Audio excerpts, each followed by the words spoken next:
Capítulo 22. Entonces dijo David: Aquí se levantará el templo de Dios el Señor, y también el altar donde Israel ofrecerá el holocausto. Luego David ordenó que se reuniera a los extranjeros que vivían en territorio israelita. De entre ellos nombró canteros que labraran piedras para la construcción del templo de Dios. Además, David juntó mucho hierro para los clavos y las bisagras de las puertas, y bronce en abundancia. También amontonó mucha madera de cedro, pues los habitantes de Sidón y de Tiro le habían traído madera de cedro en abundancia.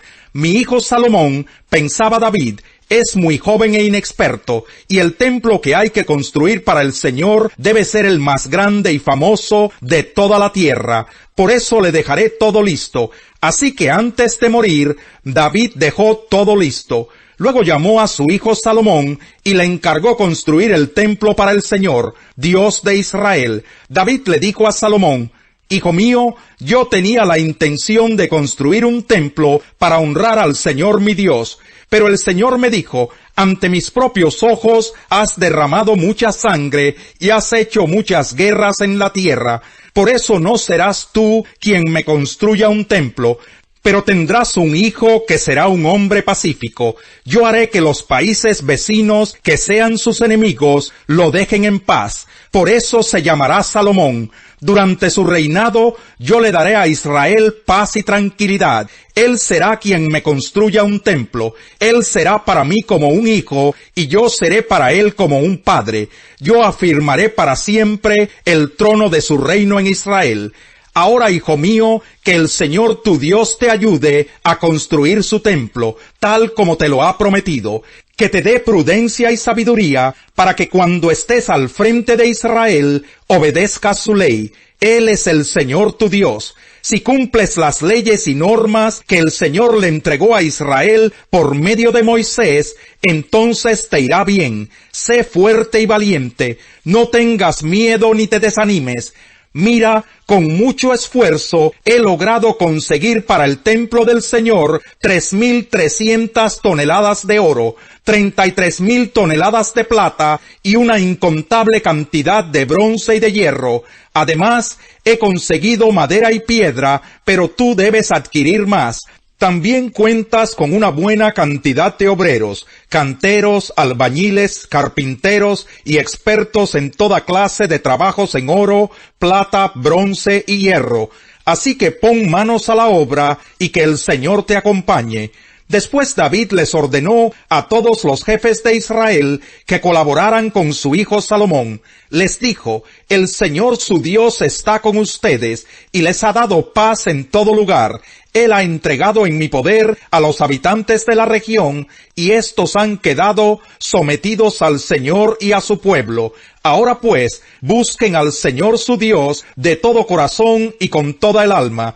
Comiencen la construcción del santuario de Dios el Señor, para que trasladen el arca del pacto y los utensilios sagrados al templo que se construirá en su honor. Capítulo 23. David era muy anciano cuando declaró a su hijo Salomón rey de Israel. Reunió a todos los jefes de Israel y a los sacerdotes y levitas. Entonces contaron a los levitas, que tenían más de 30 años, y resultó que eran en total 38,000 hombres. De estos, 24,000 estaban a cargo del trabajo del templo del Señor. 6,000 eran oficiales y jueces, 4,000 eran porteros, y los otros 4,000 estaban encargados de alabar al Señor con los instrumentos musicales que David había ordenado hacer para ese propósito.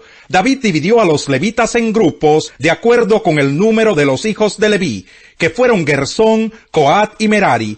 De los gersonitas, Ladán y Simí. Los hijos de Ladán fueron 3, Jehiel el mayor, Setán y Joel. Simí también tuvo 3 hijos, Selomit, Jaziel y Harán. Estos fueron los jefes de las familias patriarcales de Ladán. Los hijos de Simí fueron 4, Yahat, Sisa, Jeús y Beriá. Estos fueron los hijos de Simí. Yahat era el mayor y Sisa el segundo. Como Jeús y Beriá no tuvieron muchos hijos, se les contó como una sola familia y se les dio un mismo cargo. Los hijos de Coat fueron 4, Amirán, Izhar, Hebrón y Uziel. Los hijos de Amirán fueron Aarón y Moisés. Aarón y sus descendientes fueron los escogidos para presentar las ofrendas santas, quemar el incienso, servir al Señor y pronunciar la bendición en su nombre. A Moisés, hombre de Dios, y a sus hijos se les incluyó en la tribu de Leví. Los hijos de Moisés fueron Gersón y Eliezer. Sebuel fue el primero de los descendientes de Gersón. Eliezer no tuvo sino un solo hijo, que fue Rechabías, pero este sí tuvo muchos hijos. El primer hijo de Izhar fue Selomit. El primer hijo de Hebrón fue Jerías, el segundo Amarías, el tercero Jaasiel y el cuarto Jecamán. El primer hijo de Uziel fue Micaías y el segundo Isías. Los hijos de Merari fueron Mahli y Musi. Los hijos de Mahli fueron Eleazar y Quis. Eleazar murió sin tener hijos, solamente tuvo hijas. Estas se casaron con sus primos, los hijos de Quis. Musi tuvo 3 hijos, Mahli, Edar y Jeremot. Estos fueron los descendientes de Leví por sus familias patriarcales.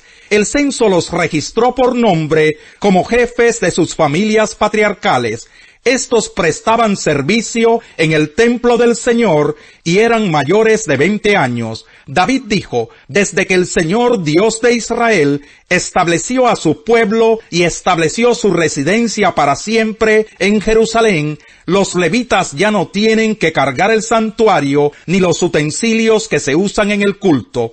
De acuerdo con las últimas disposiciones de David, fueron censados los levitas mayores de 20 años, y su función consistía en ayudar a los descendientes de Aarón en el servicio del templo del Señor.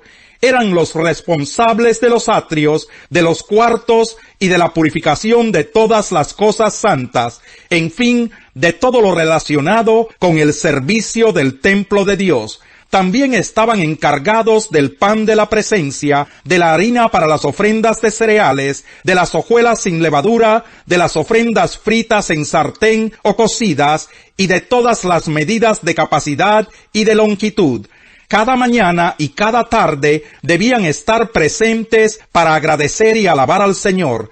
Asimismo, debían ofrecer todos los holocaustos que se presentaban al Señor los sábados y los días de luna nueva, y durante las otras fiestas.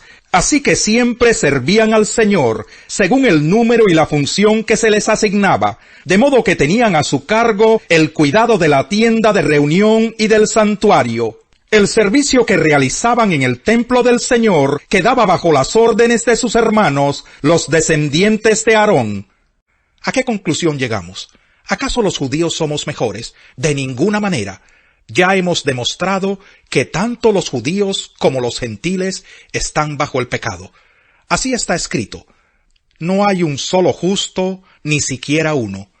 No hay nadie que entienda, nadie que busque a Dios. Todos se han descarriado, a una se han corrompido. No hay nadie que haga lo bueno, no hay uno solo. Su garganta es un sepulcro abierto, con su lengua profieren engaños. Veneno de víbora hay en sus labios. Llena está su boca de maldiciones y de amargura. Veloces son sus pies para ir a derramar sangre. Dejan ruina y miseria en sus caminos, y no conocen la senda de la paz. No hay temor de Dios delante de sus ojos. Ahora bien, sabemos que todo lo que dice la ley, lo dice a quienes están sujetos a ella, para que todo el mundo se calle la boca y quede convicto delante de Dios. Por tanto, nadie será justificado en presencia de Dios por hacer las obras que exige la ley. Más bien, mediante la ley cobramos conciencia del pecado. Pero ahora, sin la mediación de la ley, se ha manifestado la justicia de Dios, de la que dan testimonio la ley y los profetas. Esta justicia de Dios llega mediante la fe en Jesucristo, a todos los que creen. De hecho, no hay distinción, pues todos han pecado y están privados de la gloria de Dios. Pero por su gracia son justificados gratuitamente mediante la redención que Cristo Jesús efectuó. Dios lo ofreció como un sacrificio de expiación que se recibe por la fe en su sangre, para así demostrar su justicia. Anteriormente, en su paciencia, Dios había pasado por alto los pecados, pero en el tiempo presente ha ofrecido a Jesucristo para manifestar su justicia. De este modo, Dios es justo y a la vez el que justifica a los que tienen fe en Jesús. ¿Dónde pues está la jactancia? Queda excluida. ¿Por cuál principio? ¿Por el de la observancia de la ley?